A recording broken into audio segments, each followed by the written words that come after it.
Bienvenue, chercheurs de sagesse. Aujourd'hui, explorons ensemble un concept fascinant qui a captivé l'imagination des penseurs depuis des millénaires, le karma. Bien plus qu'une simple loi de cause à effet, le karma est une clé secrète qui peut déverrouiller les portes de la conscience et de la croissance personnelle. Restez avec nous alors que nous plongeons dans les profondeurs de cette philosophie ancienne et découvrons comment elle peut illuminer nos vies de sagesse et de compréhension. Partie 1. Comprendre le karma. Le concept de karma est profondément enraciné dans les philosophies orientales, en particulier dans les traditions hindouistes, bouddhistes et jaïnistes. Bien que souvent mal compris ou simplifié à une notion de « ce que vous faites vous revient », le karma va bien au-delà de cette interprétation superficielle. Il constitue un pilier essentiel de ces croyances, offrant une compréhension profonde de la nature de l'existence et de la relation entre nos actions et leurs conséquences. Pour comprendre le karma, il est crucial de plonger dans sa signification fondamentale. Le terme karma tire son origine du sanskrit et signifie littéralement action ou œuvre. Cependant, dans le contexte spirituel, le karma va au-delà de l'action physique pour englober également les pensées et les intentions. Chaque pensée, chaque parole et chaque acte sont considérés comme des semences semées dans le champ de notre existence et elles porteront des fruits tôt ou tard. Dans le cadre de la vie moderne, il est essentiel de comprendre comment le karma s'applique dans nos interactions quotidiennes, nos relations et nos choix. Par exemple, imaginez une personne qui est constamment malhonnête dans ses affaires. Bien qu'elle puisse sembler réussir à court terme en tirant parti des autres, tôt ou tard, son manque d'intégrité aura des répercussions négatives sur sa réputation, ses relations et peut-être même sur sa réussite professionnelle. Le karma ne se limite pas à une simple relation de cause à effet immédiate. Il s'inscrit dans un cadre plus vaste de cycles de vie et de mort, de réincarnation et de continuité de l'âme. Selon les croyances traditionnelles, nos actions dans cette vie peuvent également influencer notre destin dans les vies futures. Ainsi, même si nous ne voyons pas toujours les résultats immédiats de nos actions, chaque choix que nous faisons contribue à tisser la trame de notre existence future. Pourtant, le karma n'est pas simplement une question de rétribution ou de punition. Il s'agit également d'une opportunité d'apprentissage et de croissance. En prenant conscience des conséquences de nos actions, nous avons la possibilité de réfléchir, de nous améliorer et de faire des choix plus conscients à l'avenir. Par exemple, si nous blessons quelqu'un avec nos paroles, nous pouvons choisir de nous excuser et de rectifier notre comportement. Ce qui non seulement répare le préjudice causé, mais renforce également notre compréhension de l'importance de la gentillesse et de la compassion. En outre, le karma souligne l'interconnexion de toutes les formes de vie. Nos actions individuelles ont un impact sur le monde qui nous entoure, ainsi que sur les autres êtres sensibles qui partagent cette planète avec nous.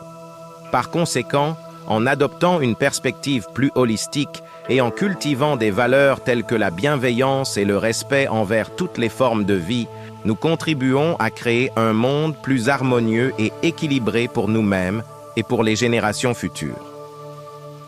Partie 2. Les principes du karma. Pour saisir pleinement les principes du karma, il est essentiel de plonger dans sa complexité et sa profondeur. Bien que souvent simplifié à une loi de cause à effet, le karma va bien au-delà de cette interprétation superficielle pour offrir une perspective holistique sur la nature de l'existence. Le premier principe fondamental du karma est celui de l'interconnexion. Selon cette perspective, toutes les actions sont liées les unes aux autres dans un vaste réseau de relations et d'influences. Chaque choix que nous faisons, aussi insignifiant soit-il en apparence, a un impact sur le monde qui nous entoure et sur les autres êtres qui partagent notre réalité. Par exemple, le simple acte d'acheter un café peut sembler anodin, mais il a des implications qui s'étendent bien au-delà de notre expérience individuelle. Il affecte les cultivateurs de café, les travailleurs des plantations, les écosystèmes où le café est cultivé, et même les conditions économiques mondiales. Ainsi, en comprenant cette interconnexion, nous réalisons que nos actions ont des conséquences bien au-delà de ce que nous pouvons immédiatement percevoir. Un autre principe central du karma est celui de la responsabilité individuelle. Selon cette conception, chaque individu est responsable de ses propres actions et de leurs conséquences. Personne d'autre ne peut porter le fardeau de nos choix et de nos décisions. Cela signifie que nous sommes les artisans de notre propre destinée, façonnant notre vie à travers nos pensées, nos paroles et nos actes. Par exemple, si nous aspirons à la paix et à l'harmonie dans le monde, cela commence par cultiver la paix et l'harmonie en nous-mêmes, en choisissant des pensées et des actions qui reflètent ces valeurs. Un aspect souvent mal compris du karma est sa relation avec le temps. Contrairement à la notion occidentale de rétribution immédiate, le karma est souvent considéré comme un processus continu qui s'étend sur plusieurs vies. Selon cette croyance, les actions que nous entreprenons dans cette vie peuvent influencer notre destinée dans les vies futures et vice-versa. Par conséquent, chaque incarnation est considérée comme une étape sur un chemin spirituel plus vaste, où nous récoltons les fruits de nos actions passées et semons les graines de notre avenir. Cette perspective nous rappelle que le temps est une illusion et que nos actions ont des répercussions bien au-delà de notre vie individuelle. Enfin, le karma est également associé à la notion de compassion et de bienveillance. En reconnaissant l'interconnexion de toute existence, nous réalisons que la souffrance des autres est aussi la nôtre. Par conséquent, le karma nous encourage à cultiver la compassion envers tous les êtres sensibles, à rechercher le bien-être non seulement pour nous-mêmes, mais pour l'ensemble de la création. Par exemple, en choisissant de vivre de manière éthique et respectueuse envers les animaux, nous contribuons à réduire la souffrance dans le monde et à créer des conditions de vie plus justes et équitables pour tous les êtres vivants. Partie 3. Cultiver la sagesse à travers le karma. Maintenant que nous avons exploré les principes fondamentaux du karma, plongeons dans la manière dont nous pouvons cultiver la sagesse à travers cette philosophie ancienne, dans nos vies modernes. Le premier aspect crucial est la conscience de nos actions et de leurs motivations. Cela implique d'être pleinement présent dans chaque moment, conscient des choix que nous faisons et des intentions qui les sous-tendent. Si nous sommes sur le point de critiquer quelqu'un, prenons une pause pour réfléchir à nos motivations. Est-ce que cela vient d'une place de jugement ou de compassion?